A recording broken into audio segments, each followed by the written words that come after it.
നമസ്കാരം. ഇന്ന് നമ്മൾ ചെയ്യാൻ പോകുന്നത് കണ്ണൂർ സ്പെഷ്യൽ കലത്തപ്പമാണ്. അപ്പോൾ ട്രൈ ചെയ്ത് നോക്കിയിട്ട് ഇഷ്ടപ്പെട്ടാൽ ലൈക്ക് ചെയ്യുക, കമന്റ് ചെയ്യുക, സബ്സ്ക്രൈബ് ചെയ്യുക. അപ്പോൾ നമ്മുടെ കലത്തപ്പം എങ്ങനെ ഉണ്ടാക്കുന്നതെന്ന് നോക്കാം.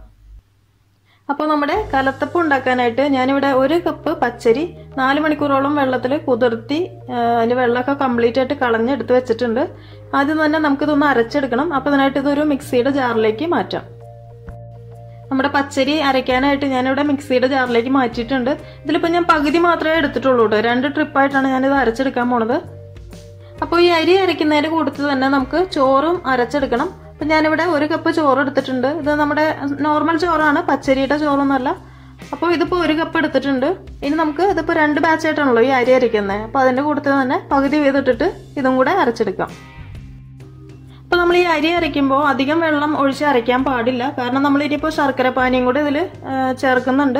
അപ്പോൾ അതും കൂടെ ആകുമ്പോൾ വെള്ളം ഭയങ്കരമായിട്ട് കൂടിപ്പോവും. അപ്പോൾ ആദ്യം തന്നെ ഞാനൊന്ന് അരച്ചെടുത്തിട്ട് വരട്ടെ. എന്നിട്ട് ഞാൻ ഇതിൽ എത്രത്തോളം വെള്ളം ചേർത്തിട്ടുണ്ടെന്ന് അപ്പോൾ പറയാം. അപ്പോൾ നമ്മുടെ പച്ചരിയും ചോറും നല്ല സ്മൂത്തായിട്ട് അരച്ചെടുത്തിട്ടുണ്ട്. നമ്മളിത് അരച്ചെടുക്കുമ്പോൾ നല്ല സ്മൂത്തായിട്ട് വേണം അരച്ചെടുക്കാനായിട്ട്. തരി ഒട്ടും പാടില്ല.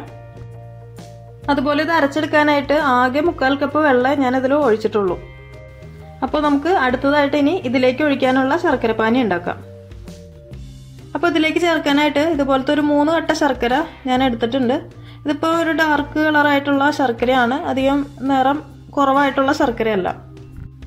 അപ്പോൾ നമ്മുടെ ശർക്കര 3 ഞാൻ ഇതുപോലെ ചീകി എടുത്തിട്ടുണ്ട് കേട്ടോ. കാരണം നമ്മൾ ആ കട്ടയോടുകൂടി തന്നെ പാനി വെക്കാനിട്ട് കഴിഞ്ഞാൽ കുറച്ച് ടൈം എടുക്കും.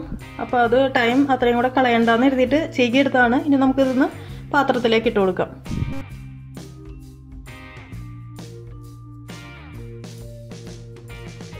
ഇനി ഇതിലേക്ക് ഒരു 1/4 കപ്പ് വെള്ളം ഒഴിച്ചു കൊടുക്കാം. ഇനി നമുക്ക് സ്റ്റൗ ഓൺ ചെയ്തിട്ട് ഇത് ശരിക്കും മെൽറ്റായിട്ട് വരാനായിട്ട് വെയിറ്റ് ചെയ്യാം.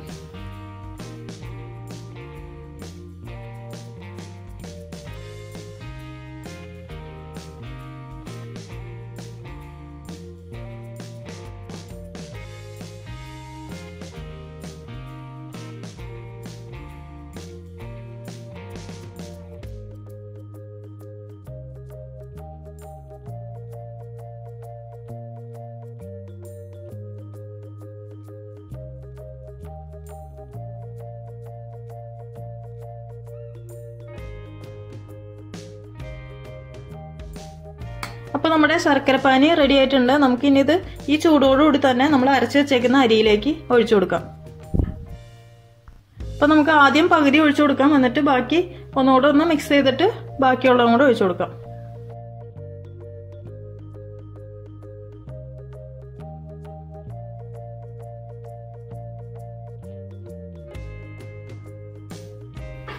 ബാക്കിയുള്ള ശർക്കരപ്പാനിയും കൂടെ ഒഴിച്ചു കൊടുക്കാം. ഇപ്പോൾ നമ്മുടെ ശർക്കരപ്പാനി ഫുള്ളായിട്ട് ഇതിലേക്ക് ഒഴിച്ചിട്ടുണ്ട്. അപ്പോൾ നമ്മുടെ മാവിൻ്റെ പരുവെന്ന് പറയുമ്പോൾ ഈ ഒരു പരുവത്തിൽ വേണം എടുക്കാനായിട്ട്. അധികം തിക്കായിട്ട് എടുക്കാൻ പാടില്ല. ശരിക്കും ഇതുപോലെ ലൂസായിട്ട് വേണം ഇതിന് മാവ് എടുക്കാനായിട്ട്. ഇനി ഇതിലേക്ക് നമുക്ക് 1/2 ടീസ്പൂൺ ബേക്കിംഗ് സോഡ ചേർത്ത് കൊടുക്കാം. 1/4 ടീസ്പൂൺ ഏലക്ക പൊടിച്ചത് ചേർത്ത് കൊടുക്കാം. ഒരു നുള്ളു ഉപ്പിട്ട് കൊടുക്കാം.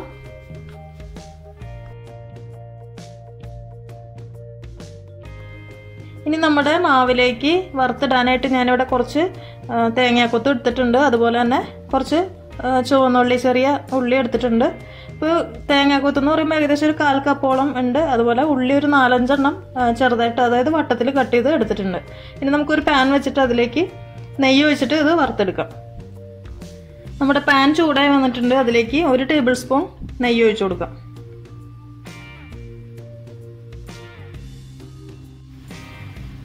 നെയ്യിൻ്റെ അളവെന്ന് പറയുമ്പോൾ 1 അല്ലെങ്കിൽ 2 ടേബിൾ സ്പൂൺ വരെ ചേർക്കാം. ഇനി നമ്മുടെ തേങ്ങാക്കൊത്ത് ആദ്യം വറുത്തെടുക്കാം.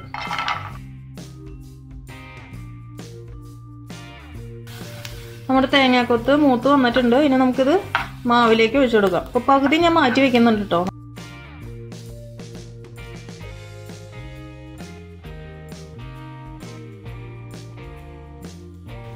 അടുത്തായിട്ട് നമ്മുടെ ചെറിയ ഉള്ളിയും മൂപ്പിച്ചെടുക്കാം. അപ്പോൾ നമ്മുടെ ഉള്ളിയും മൂത്ത് വന്നിട്ടുണ്ട്. ഇത് അധികം കരിഞ്ഞു പോകാനായിട്ട് വെയിറ്റ് ചെയ്യണ്ട. നമുക്ക് ഈ ഒരു പാകത്തിൽ തന്നെ ഇത് മാവിലേക്ക് ചേർത്ത് കൊടുക്കാം.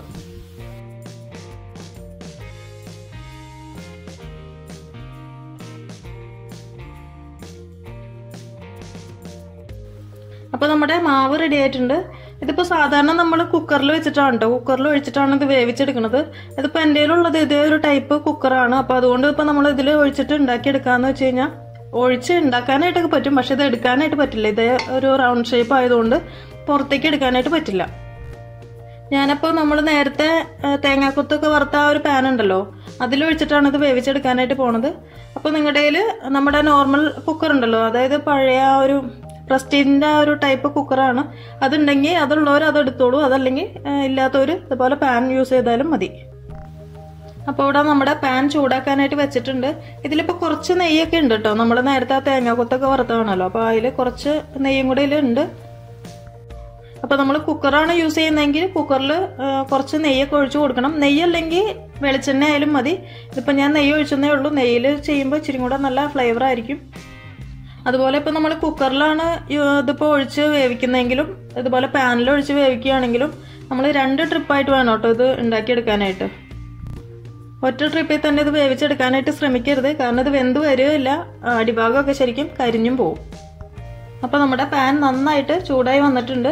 ഇനി തീ ഏറ്റവും കുറവിൽ വെക്കുക, എന്നിട്ട് നമ്മുടെ മാവിൻ്റെ പകുതി ഇതിലേക്ക് ഒഴിച്ചു കൊടുക്കാം. അപ്പോൾ നമ്മുടെ മാവിൻ്റെ പകുതി ഇതിലേക്ക് ഒഴിച്ചു കൊടുത്തിട്ടുണ്ട്. അപ്പോൾ ഏറ്റവും ശ്രദ്ധിക്കേണ്ടതെന്ന് വെച്ചാൽ മെയിനായിട്ട് നമ്മൾ തീ ഏറ്റവും കുറവിൽ തന്നെ വെച്ചിട്ട് വേണം ഇത് വേവിച്ചെടുക്കാനായിട്ട്. അപ്പം നമ്മൾ ഈ ഒഴിച്ച മാവ് ഈ പാനിൻ്റെ ഈ ഒരു സൈഡിലേക്കൊക്കെ നന്നായിട്ട് ഇങ്ങനെ മൊരിഞ്ഞ് വന്നിട്ടുണ്ട്. അപ്പോൾ ഈ ഒരു സമയത്ത് നമുക്ക് പാൻ അടച്ചു വെച്ചിട്ട് വേവിച്ചെടുക്കാം. അപ്പോൾ അതിനു മുമ്പ് നമ്മൾ നേരത്തെ കുറച്ച് തേങ്ങാക്കൊത്ത് ഇങ്ങനെ മാറ്റി വെച്ചില്ലേ, അത് ഇതിൻ്റെ മുകളിലേക്ക് ഞാൻ ഇട്ട് കൊടുക്കുകയാണ്.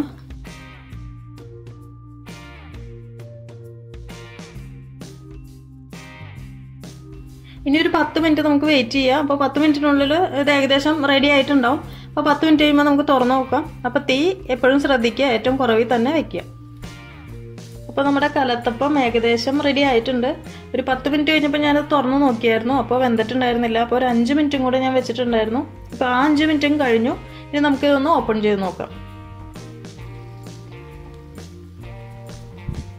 ഇനി നമുക്കിതൊന്ന് വെന്തോന്ന് അറിയാനായിട്ട് ഒരു ടൂത്ത് പിക്ക് വെച്ചിട്ട് കുത്തി നോക്കാം. ഇത് ക്ലിയർ ആയിട്ടാണ് വന്നേക്കുന്നത്. അപ്പോൾ നമ്മുടെ കലത്തപ്പം റെഡി ആയിട്ടുണ്ട്. ഇനി നമുക്ക് സ്റ്റവ് ഓഫ് ചെയ്യാം. ഇനിയിപ്പോൾ സ്റ്റവ് ഓഫ് ചെയ്തതിന് ശേഷം നമുക്ക് ഒരു 5 മിനിറ്റും കൂടെ ഇതൊന്ന് അടച്ചു വെച്ചിട്ട് തണുത്തതിന് ശേഷം കട്ട് ചെയ്തെടുക്കാം. അപ്പോൾ നമ്മുടെ ബാക്കി ഇരുന്ന മാവും ഇതുപോലെ തന്നെ ഞാൻ വേറൊരു അപ്പച്ചട്ടിയിൽ ഇതുപോലെ നെയ്യൊക്കെ ഒഴിച്ച് വെച്ചിട്ടുണ്ട് വേവിക്കാനായിട്ട്. തീയൊക്കെ കുറച്ചാണ് വെച്ചേക്കുന്നത്. അപ്പോൾ ഏകദേശം അതും റെഡി ആയിട്ടുണ്ട്.